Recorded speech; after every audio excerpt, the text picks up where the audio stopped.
안녕하십니까. 더배움 회원 여러분, 청소년 상담사 2급 필기시험 대비를 위한 학습 시간입니다. 오늘은 청소년 상담사 2급의 첫 번째 과목인 청소년 상담 이론과 실제에 관해서 6번째 시간 공부하는 시간입니다.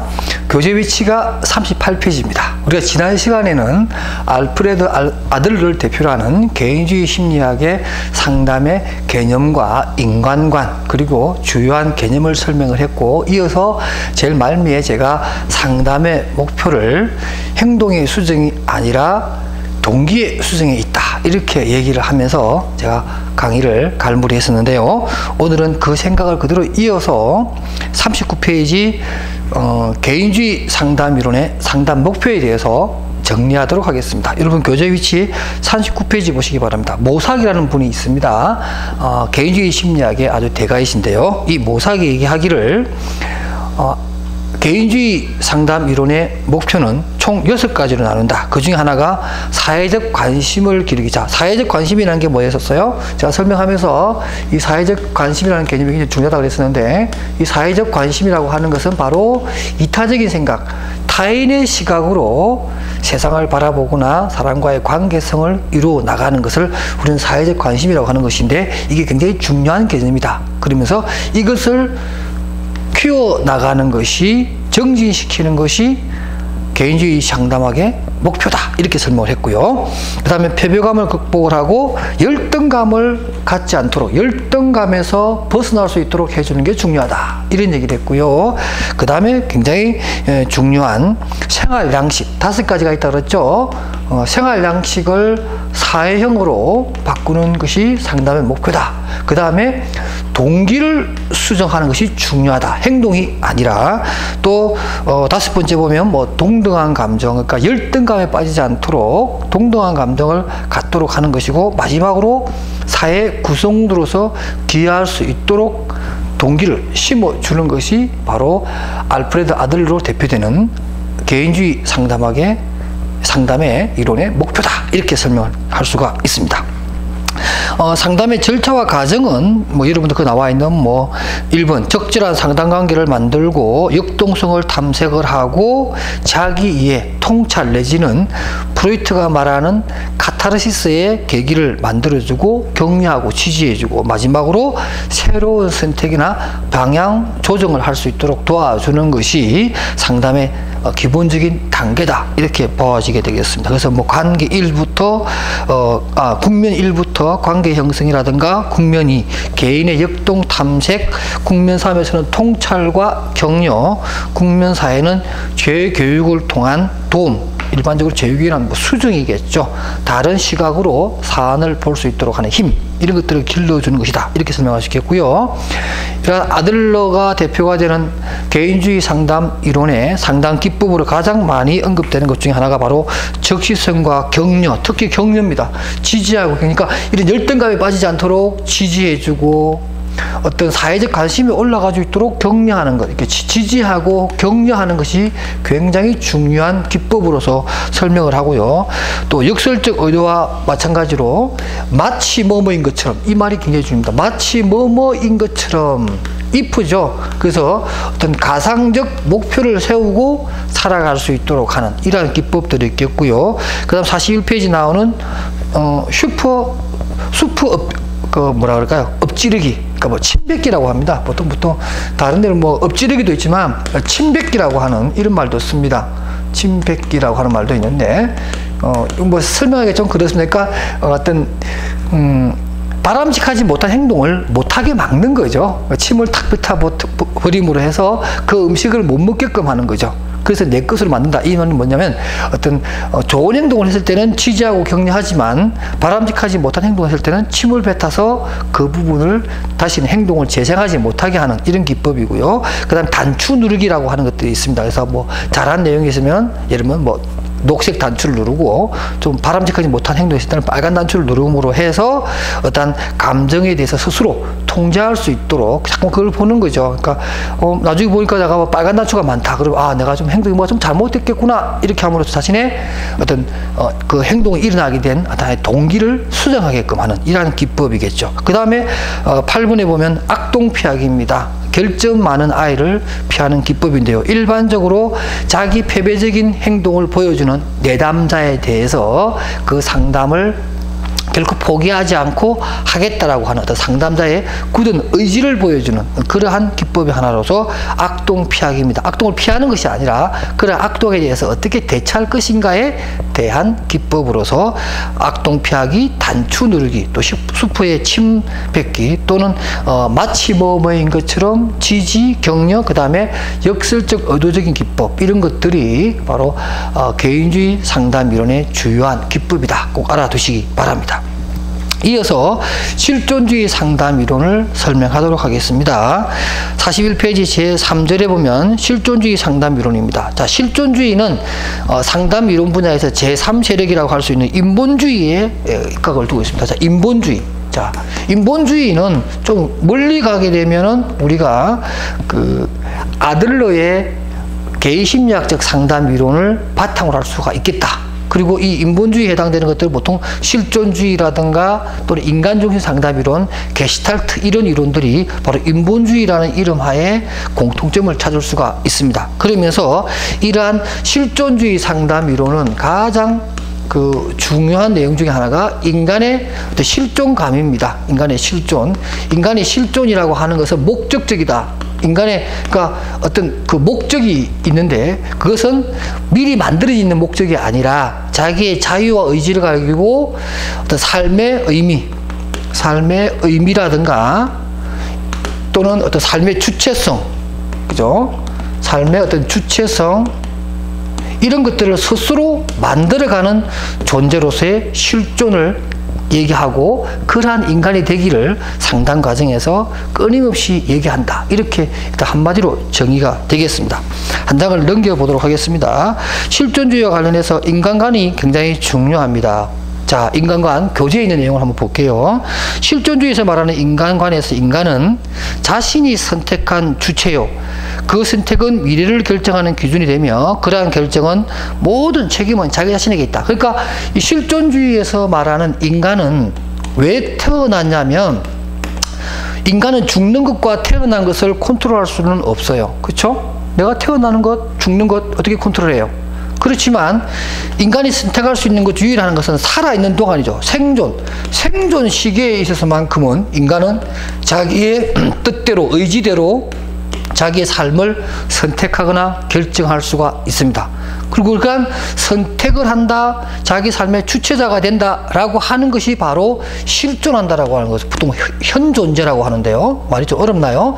저는 사실 이 말이 참 어렵더라고요. 현존재. 현존재라고 하는 것은 단순하게 뭐 생명이 붙어있는 살아 숨쉬는 존재가 아니라 자신의 삶의 의미와 자신의 본질을 찾아 나가는 니체가 말하는 짜라투스트라 초인적인 내용을 담고 있는 그러한 인간상을 현존재라고 합니다.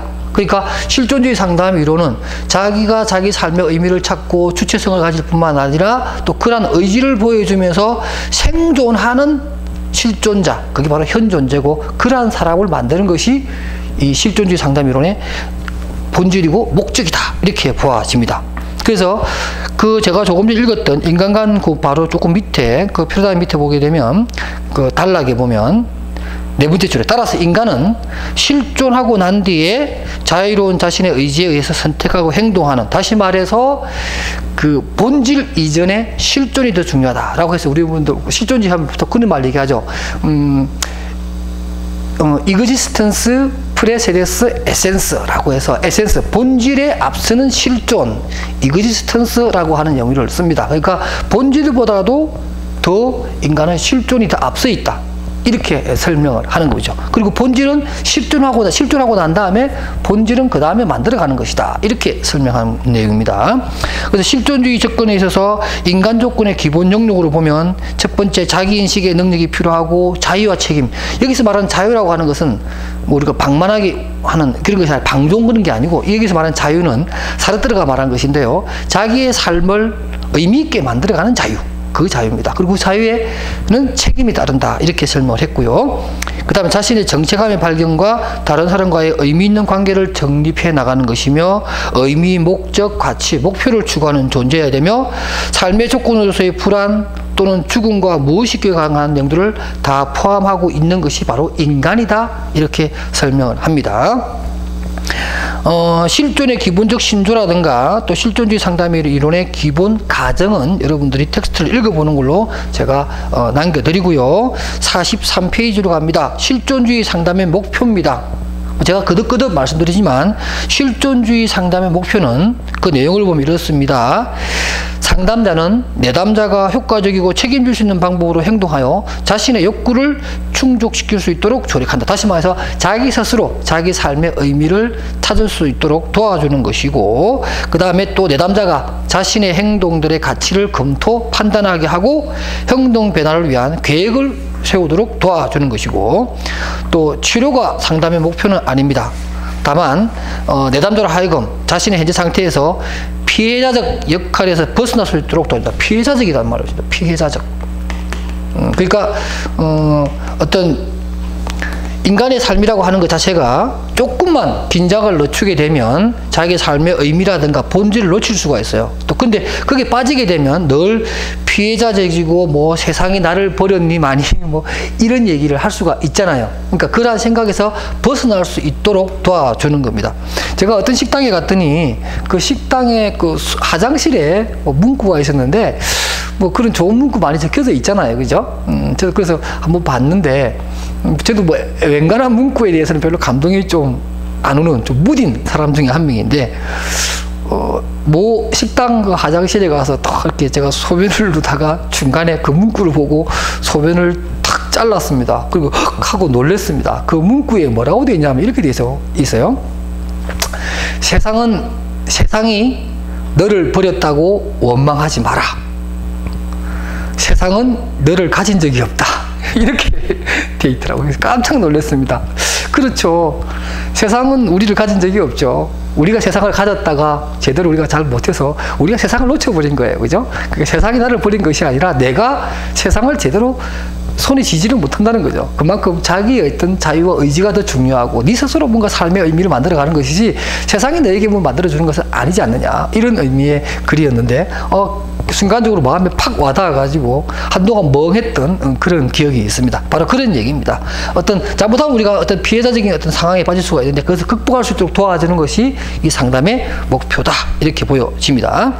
그 다음에 이러한 우리 실존주의 상담 이론을 얘기할 때 늘 등장하고 절대로 빠뜨려서는 안 되는 인물이 바로 빅터 프랑크입니다. 여러분 43페이지 나오죠. 빅터 프랑크, 바로 로고 테라피라고 하는 말, 의미 치료입니다. 빅터 프랑크 하면 항상 우리가 나오는 게 로고 테라피라고 해서 의미 치료라고 번역을 할 수가 있어요. 빅터 프랑크 꼭 기억하시기 바랍니다. 그 교재를 한번 읽어보겠습니다. 빅터 프랑크는 인간에 있어서 의미에서의 의지를 중요성을 강조하고 의미치료, 로고 테라피를 개발했습니다. 그리고 뭐 의지의 자유라든가 의미에 대한 의지라든가 또 meaning of life, 삶의 의미에 대해서 설명을 하면서 그 유명한 자아를 초월한 건강한 사람의 7가지 특성, 이런 부분을 설명을 했습니다. 그러니까 빅터 프랑크는 그야말로 삶의 의지, 의미를 스스로 만들어가게 하는 것이 삶의 원동력이며 또 상담가가 내담자를 도와줘야 될 내용이다, 이렇게 설명을 했습니다. 빅터 프랑크의 관점에서 본 자아를 초월한 사람의 특징 중에 여러 가지 내용인데 여러분 한번 보십시오. 본인들이 여기 좀 몇 가지가 좀 속하는가. 첫 번째, 자기 행동 과정을 자유롭게 선택한다. 자, 실존하는 현 존재는 스스로 자기의 삶의 본질과 주체성을 만들어가고 스스로 결정한다라고 했고요. 그 다음에 또 책임의식이 있다. 또 누군가에 의해서 좌지우지되는 것이 아니라 자기 스스로의 어떤 주체성을 가지고 있다. 네 번째는 삶의 적절한 의미를 가지고 있다. 다섯 번째, 자기 생활에 대해서 의식적인 통제력이 있다. 자기의 어떤 책임하에서 이루어지는 것이다. 여섯 번째, 또 창조적인 태도와 또 가치를 보여줄 수 있다. 일곱 번째, 자신을 향하는 관성으로부터 초월할 수 있다. 그러니까 남의 이목에 휘둘리지 않고 자기만의 어떤 주체성, 주관성을 유지할 수 있다. 이런 얘기를 합니다. 그리고 그 향상학습에 보면 실존적 존재로서 인간이 갖는 궁극적인 목적 해가지고 얄롬에 관한 얘기를 해놨는데요. 이것도 굉장히 중요한 내용입니다. 뭐 내용적으로는 굳이 알 필요 없지만 이 네 가지 종류는 알아두시기 바랍니다. 얄롬이라고 하는 미국의 역시 실존주의 상담 이론가인데요. 얄롬은 이런 얘기를 합니다. 내담자로서 상담을 받으러 오는 그러한 내담자들은 적어도 실존주의적 상담 이론의 관점에서 보면 네 가지의 문제를 안고 있더라. 첫째, 거기 나오는 것처럼 죽음이라는 것에 대한 내용입니다. 죽음은 모든 인간의 어떤 불안의 근원이죠. 그래서 죽음이란 게 뭔가 하는 부분에 대해서 그것을 극복하고자 하는 것에 대한 관심사가 있겠고, 두 번째는 자유입니다. 인간에게 자유란 무엇인가, 또 그 자유라고 하는 것은 무엇을 할 수 있는 가치인가 하는 것들에 대한 궁금증. 마지막에 인간은 왜 이렇게 외롭고 고립되고 소외감을 느끼는가, 삶에 있어서의 소외감에 대한 얘기를 하고 궁금해하더라. 그 다음에 마지막으로 삶에 대한 무의미성에 대해서 많이 고민하더라. 종교가 있는 사람은, 예를 들면 종교가 있는 사람은, 기독교를 봅시다. 종교가 있는 사람은 왜 태어났냐면 하느님의 뜻에 의해서. 왜 사냐고 물어보면 삶의 의미가 뭐냐? 그러면 하느님의 뜻에 의해서 살기 위해서. 왜 죽느냐? 그렇게 하면 하느님의 뜻에 의해서 죽는다. 이렇게 설명하지만 실존주의, 다시 말해 신이 없는 존재 하에서는 그런 얘기를 할 수가 없죠. 그러니까 왜 태어났냐? 그러면 뭐 신이 없기 때문에 얘기할 수 없죠. 왜 사냐? 신이 없기 때문에 얘기할 수 없습니다. 자기 스스로 왜 살아가느냐에 대한 답을 스스로 내려야 됩니다. 그걸 내리지 않으면 삶에 무의미해진다라는 거죠. 그런 의미에서 얄롬은 죽음, 자유, 고립, 무의미성에 대해서 사람들이 매우 궁금해하더라. 이렇게 설명을 했습니다. 그 다음 실존주의 상담의 기법은 사실 특별한 건 없습니다. 일반적으로 실존주의 상담 기법 중에서 역반영이라고 해서 44페이지 제일 아랫단에 있는 내용이 있죠. 그래서 이 방관 또는 역반영에 관한 내용만 간단하게 보시면서, 이 방관의 개념은 그런 거예요. 아까 우리가 건강한 성격의 소유자 7번째 중에서 보면 그런 게 나오죠. 자기 자신에 대한 관심을 다른 곳으로 돌림으로 해서 자기 현재의 문제를 극복할 수 있는 이러한 기법들을 얘기합니다. 그 다음에 제4절에 45페이지 나오는 인간중심, 내담자 중심 상담 이론에 대해서 간략하게 설명을 합니다. 뭐 여러분들이 워낙 잘 알고 있는 내용이기도 하고, 또 우리가 상담하면 늘 등장하는 것이 바로 이 칼 로저스의 상담자 중심, 내담자 중심, 그 다음에 또 인간중심 상담 이론, 이렇게 설명을 하죠. 1940년대에 칼 로저스는 개인 상담에서 일반적으로 취시적이면서 교육적인, 그러니까 윌리엄슨으로 대표되는 그러한 어떤 지시적이면서도 상담자 중심이었던 상담의 분위기를 확 방향을 틀면서 내담자 중심, 인간 중심의 상담 이론으로 방향을 튼 그러한 역사적인 배경이 있고요. 주요한 개념을 보면 인간 본성에 대한 관점으로 일반적으로 인간은 매우 자아실현적이면서 창조적이면서 또 인간은 개체적이다. 다시 말해서 어떤 독특한 자기만의 세계를 가지고 있는 그야말로 현상학적인 존재로서의 인간관을 가지고 있습니다. 그리고 인간에 대해서 기본적으로 선하고, 인간은 창조적이고, 프로이트가 말하는 어떤 결정적인 존재, 생물학적 존재가 아니라 창조적인 존재로 인간을 보고 있습니다. 한 장 넘기셔서 46페이지에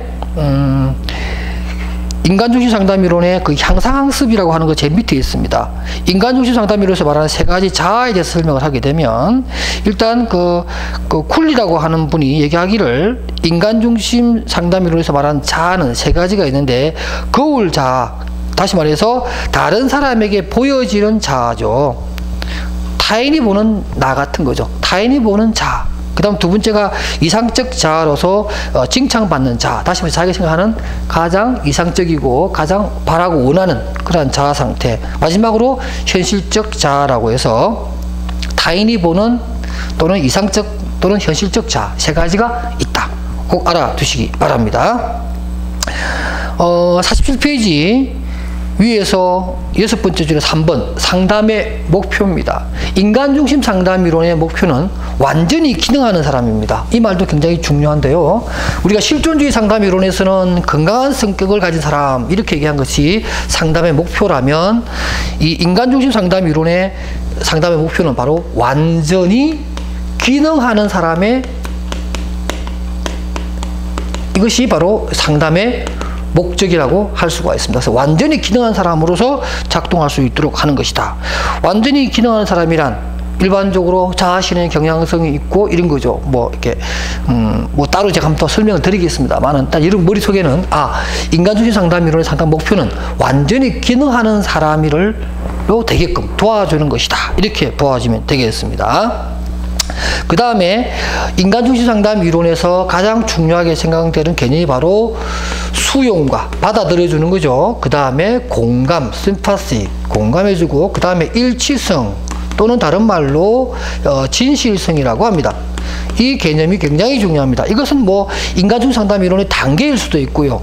그 상담을 진행하는 상담자가 갖춰야 될 덕목일 수도 있고 자질일 수도 있고요. 이 자체가 상담의 기법일 수도 있습니다. 굉장히 중요한 개념이고요. 뜻은 말 그대로 수용하고 공감하고 일치하는 내용을 그대로 담고 있다고 보시면 됩니다. 이것이 그야말로 충분 조건이죠. 이 세 가지만 있으면 충분하다. 이렇게 해서 충분 조건이라고 얘기합니다.